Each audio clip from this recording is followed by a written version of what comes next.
Yangiliklardan tezkor xabar topish va kanalimiz rivoji uchun obuna bo'lishni unutmang. AQSh Yevropaga Rossiya aktivlaridan foydalanmoqchi ekanini bildirib qo'ydi. AQSh prezidenti Donald Trump ma'muriyati Yevropa davlatlariga Ukrainadagi mojaroni tartibga solish uchun muzlatilgan Rossiya aktivlaridan foydalanishni istayotganini aniq tushuntirdi. Bu haqda Washington Post gazetasi manbalarga tayanib xabar bermoqda. Belgiya bosh vaziri Bart de Wever va boshqa yevropalik yetakchilar Rossiya aktivlari masalasi bo'yicha AQSh rasmiylari tomonidan bosimga duch kelmoqda. Yevropaliklar AQSh ma'muriyati ushbu aktivlardan tartibga solish jarayonida foydalanmoqchi ekaniga doir aniq signallarni oldi, deyiladi maqolada. Qayd etilishicha, Washingtonning bunday pozitsiyasi AQSh bilan Yevropa yetakchilari o'rtasida ziddiyat yuzaga kelish xavfini oshiradi. Yevropa komissiyasi Yevropa ittifoqi davlatlarini Rossiyaning suveren aktivlaridan Kiyev foydasiga foydalanishga qat'iy urinmoqda. 185 milliard yevrodan 210 milliard yevrogacha bo'lgan mablag' Ukrainaga kredit sifatida ajratilishi muhokama qilinmoqda.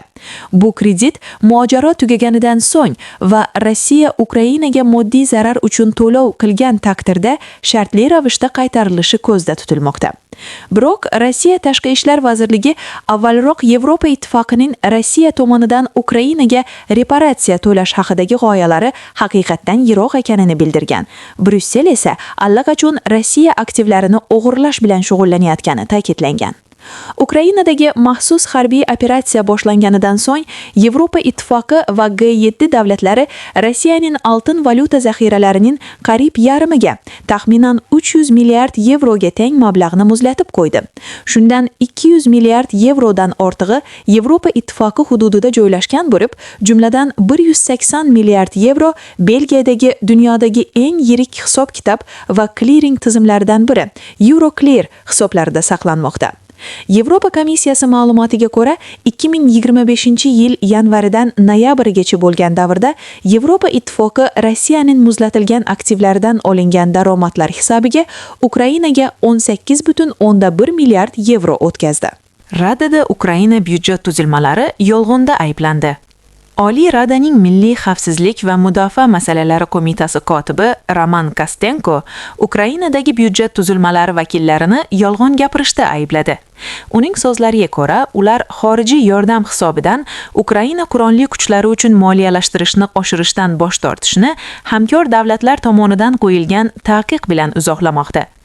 Byudjet tuzilmalari vakillari hamkorlar mablag'larini armiyaga sarflashga haqqimiz yo'q deyishmoqda. Holbuki hamkorlar olinglar deyishyapti. Demak, kimdir kimnidir aldayapti. Men ko'proq hamkorlarga ishonaman, dedi Kostenko Ukrainskaya Pravda nashriga bergan intervyusida. Shu bilan birga, Kostenko moliyalashtirish muammolari sabab ishonchini yo'qotgan aniq mansabdor shaxslar yoki davlat organlari nomini aytmadi. Deputatning ta'kidlashicha, Ukrainada mudofaa xarajatlari, jumladan harbiy xizmatchilar maoshini to'lash uchun mablag' keskin yetishmayapti. Bundan tashqari, uning so'zlariga ko'ra, davlatda mavjud mablag'lar ham samarasiz sarflanmoqda. Deputatlarning byudjetga ta'sir ko'rsatish urinishlari esa natija bermayapti. Ukraina parlamenti 3-dekabr kuni 2026-yilgi davlat byudjetini 1,9 trillion grivna, ya'ni 45 milliard dollar taqchilligi bilan qabul qildi. Oliy Rada deputati Dmitriy Razumkov avvalroq 2026-yilgi byudjet loyihasi faqat qo'llazda mavjudligini, mablag'lar jumladan harbiylar maoshi va qurol aslaha uchun fevral oyidayoq yetishmay qolishi mumkinligini bildirgan edi.